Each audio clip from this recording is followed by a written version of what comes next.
Moto నుంచి ప్రతి నెల ఖచ్చితంగా ఒక్క మొబైల్ అయినా లాంచ్ అవుతుంది ఇండియాలో. స్పెసిఫికేషన్ చూసేనేమో చాలా బాగున్నాయి, ప్రాబ్లమ్స్ అంటారా ఒకటి వస్తూనే ఉన్నాయి.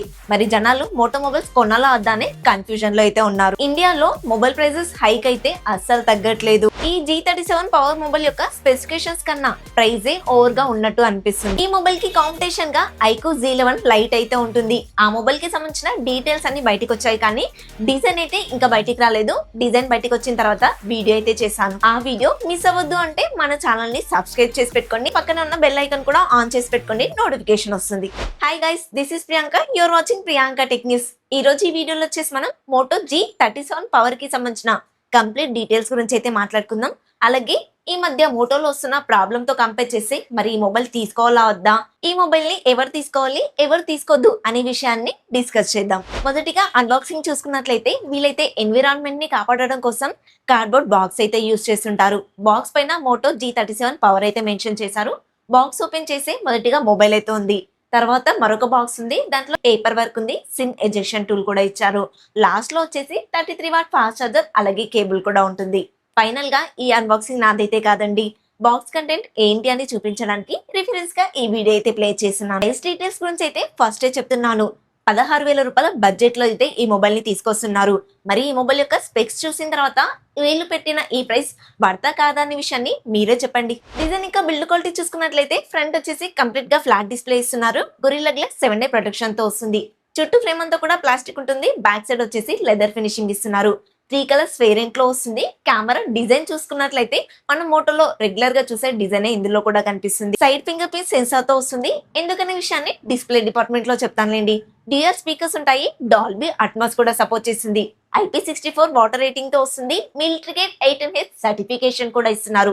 మీ మొబైల్ కింద పడ్డా కూడా పగిలే ఛాన్సెస్ చాలా తక్కువ అని చెప్తున్నాను. పగలదని మాత్రం నేను చెప్పట్లేదండి. NFC అయితే ఇవ్వట్లేదు. Wi-Fi 6, Bluetooth 5.4 టెక్నాలజీతో వస్తుంది. అలాగే USB Type-C 2.0 తోనే వస్తుంది. 8.9mm థిక్నెస్, 215 గ్రామ్స్ వెయిట్ అయితే ఉంటుంది. కాస్త బల్కినెస్ అయితే కలుగుతుంది. మొబైల్ నేమ్ లో పవర్ అని నేమ్ ఉంది కదా, పవర్ అంటే బ్యాటరీని ఇండికేట్ చేస్తుంది. దీంట్లో 7000mAh బ్యాటరీ ఇస్తున్నారు. 33 వాట్ ఫాస్ట్ చార్జర్ సపోర్ట్ చేస్తుంది. బాక్స్ లోనే ఇస్తున్నారు. బ్యాటరీ ఫుల్ అవ్వడానికి 1.5 అవర్ టైం తీసుకుంటే నార్మల్ యూజర్స్ ఈ మొబైల్ యూజ్ చేశారనుకోండి నెక్స్ట్ డే మార్నింగ్ వరకు కూడా వస్తుంది. ఈ మొబైల్ మొత్తంలో నాకు కాస్త బెటర్ గా అనిపించింది బ్యాటరీయే, కానీ దీంట్లో LCD ప్యానెల్ ఇవ్వడం వల్ల బ్యాటరీ లైఫ్ అనేది మీకు అంతగా రాకపోతుండొచ్చు. 6.67 ఇంచెస్ కి సంబంధించిన ఫ్లాట్ LCD డిస్ప్లే అయితే వాడుతున్నారు. 120Hz రిఫ్రెష్ రేట్ అయితే సపోర్ట్ చేస్తుంది. 1000 nits పీక్ బ్రైట్నెస్ ప్రొడ్యూస్ చేస్తున్నట్లుగా అయితే చెప్తున్నారు.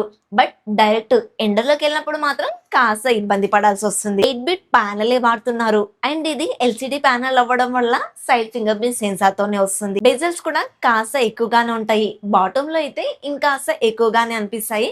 అండ్ 3.5mm జాక్ కూడా ఇస్తున్నారు. HDR సపోర్ట్ అయితే ఇవ్వట్లేదు. డాల్బీ విజన్ గురించి అయితే అస్సలు ఆలోచించకండి. ఈ మొబైల్లో ఫుల్ HD ప్యానెల్ కాదండి, HD+ ప్యానెల్ మాత్రమే వాడారు. దానివల్ల మీకు OTT కంటెంట్ అంతా కూడా ఫుల్ HD లో కాకుండా HD+ లో మాత్రమే ప్లే చేసుకోగలుగుతారు. యూట్యూబ్ లో పర్లేదు, బాగానే వస్తుంది, కానీ OTT కంటెంట్ చూస్తున్నప్పుడు మాత్రం లిమిటేషన్స్ అనేవి ఉంటాయి. ఈ మొబైల్ కి ప్రైస్ ఎక్కువ పెట్టారు, కానీ డిస్ప్లే విషయంలో మాత్రం not up to the mark. మనమైతే 30K సబ్స్క్రైబర్స్ కి చాలా దగ్గరలో ఉన్నాము. కొత్తగా మన ఛానల్ ని చూస్తున్నా, ఇప్పటివరకు చూస్తూ ఇంకా సబ్స్క్రైబ్ చేయకుండా మన ఛానల్ ని సబ్స్క్రైబ్ చేసుకోండి. నేను ఇస్తున్న ఈ ఇన్ఫర్మేషన్ మీకు నచ్చితే లైక్ చేయండి. నేనైతే చాలా యూనిక్ కంటెంట్ ఇస్తున్నాను, అందరికన్నా ముందుగానే ఇస్తున్నాను. మీరు కావాలంటే యూట్యూబ్ కి వెళ్ళి సెర్చ్ చేయండి. తెలుగులో ఈ మొబైల్ కి సంబంధించిన వీడియో మనమే చేసాం. మీరు ఇంకా ఇలాంటి యూనిక్ కంటెంట్ ఎక్స్పెక్ట్ చేస్తున్నట్లయితే హై పాయింట్స్ ఇవ్వడం మర్చిపోవద్దు. Dimensity 6400 ప్రాసెసర్ తో వస్తుంది. 6 నానోమీటర్ మీద బిల్డ్ అవుతుంది. LPDDR4X RAM technology, UFS 2.2 memory టెక్నాలజీతో వస్తుంది. బేస్ వేరియంట్ 128GB తో అయితే వస్తుంది. Out of the box Android 16 తో వస్తుంది. ఇది Halo AI మీద రన్ అవుతుంది. జస్ట్ 1+3 మాత్రమే అప్డేట్స్ అయితే ఇస్తున్నారు. ఇదైతే బాధపడాల్సిన విషయం అయితే కాదండి, హ్యాపీగా ఫీల్ అవ్వాల్సిన విషయం. ఎందుకంటే వీళ్ళ దాంట్లో మేజర్ అప్డేట్స్ వచ్చినప్పుడే కదా ఈ డెడ్ ఇష్యూస్ అనేవి వస్తూ ఉన్నాయి. మహా అంటే Android 17 అప్డేట్ ఒకటే వస్తుంది. తర్వాత ఈ మదర్ బోర్డ్ ఇష్యూస్ కానివ్వండి, బ్యాటరీ డ్రైన్ అయ్యే ఇష్యూస్ కానివ్వండి, ఈ మొబైల్స్ లో అయితే ఉండవు. జస్ట్ జోక్ చేస్తున్నాను అంతే. 16,000 రూపాయల బడ్జెట్ పెడుతున్నప్పుడు 1 year మేజర్ అప్డేట్ ఇవ్వడం అనేది నాకు కూడా నచ్చలేదు. కొన్ని AI ఫీచర్స్ ఉంటాయి, కొన్ని కనెక్టింగ్ ఫీచర్స్ కూడా ఉంటాయి, కానీ ఎక్కువ పర్ఫార్మెన్స్ అయితే మోటో మొబైల్స్ నుంచి ఎక్స్పెక్ట్ చేయకండి. BGMI గేమ్ అయితే 60 FPS లో ఆడుకోవచ్చు, కాకపోతే హీటింగ్ ఇష్యూస్, లాగ్స్ అనేవి మీరు నోటీస్ చేయొచ్చు. ఎక్కువసేపు గేమ్ ఆడినా కూడా మీ మొబైల్ అనేది హీట్ అవుతుంది. నార్మల్ యూజర్స్ కి అయితే ఈ ప్రాసెసర్ ఓకే పర్లేదండి.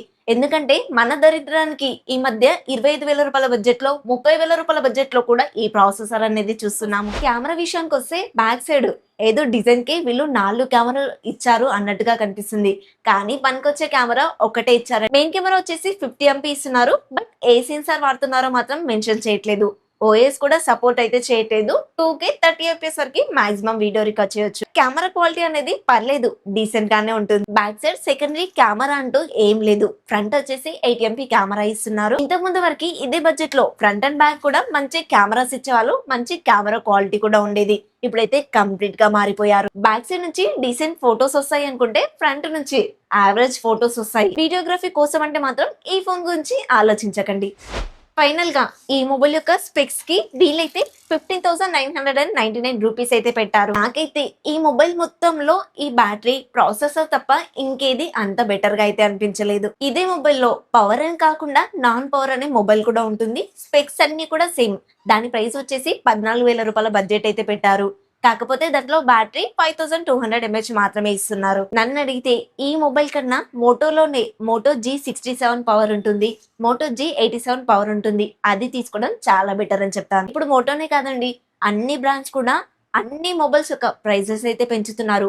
వచ్చే మొబైల్సే కాదు, ఆల్రెడీ రిలీజ్ అయిన మొబైల్స్ కూడా ప్రైజెస్ అయితే పెంచేస్తున్నారు. నా తరపున ఒక చిన్న సజెషన్, ఏఐ కంపెనీలు మొబైల్ కంపెనీలు పోటీ పడడం తగ్గించుకుంటే ఈ చిప్ షార్టేజ్ కూడా తగ్గి మొబైల్ యొక్క ప్రైజెస్ కూడా తగ్గుతాయి. ఏఐ కంపెనీలకు ఏముందండి, ఎవరో ఇన్వెస్ట్ చేస్తున్నారు, వీళ్ళేమో తేగ కొనేస్తున్నారు. గూగుల్ వాళ్ళు ఈ చిప్ షార్టేజ్ ని తగ్గించడానికి ఒక సొల్యూషన్ తీసుకున్నా కూడా ఏఐ కంపెనీలు కూడా పట్టించుకోవట్లేదు. డబ్బులేం ఏఐ కంపెనీ వాళ్ళు వాళ్ళ పాకెట్స్ నుంచి పెట్టుకోవట్లేదు కదా, ఎవరో ఇన్వెస్ట్ చేస్తున్నారు, వీళ్ళు తెగ కొనేస్తున్నారు. అందుకోసమే ఈ ఏఐ కంపెనీ వాళ్ళకి డబ్బుల వాల్యూ లేకుండా పోతుంది. మనకి కష్టాలు అనేవి తప్పట్లేదు. ఇప్పట్లో మొబైల్ ప్రైసెస్ తగ్గుతాయని కూడా నాకు అనిపించట్లేదు. ఇది నా ఒపీనియన్ మాత్రమే అండి. మీరు కూడా నా మాటతో ఏకీభవిస్తే లైక్ చేయండి. సబ్స్క్రైబ్ చేయకుండా చూస్తున్నారని నాకైతే అర్థమవుతుంది. So subscribe చేసుకోవచ్చుగా. హైపర్స్ ఉంటాయి, ఇవ్వడం అస్సలు మర్చిపోద్దు. నెక్స్ట్ ఇంకొక కొత్త ఇన్ఫర్మేటివ్ వీడియోతో మీ ముందుకు వస్తాను. Until then bye by.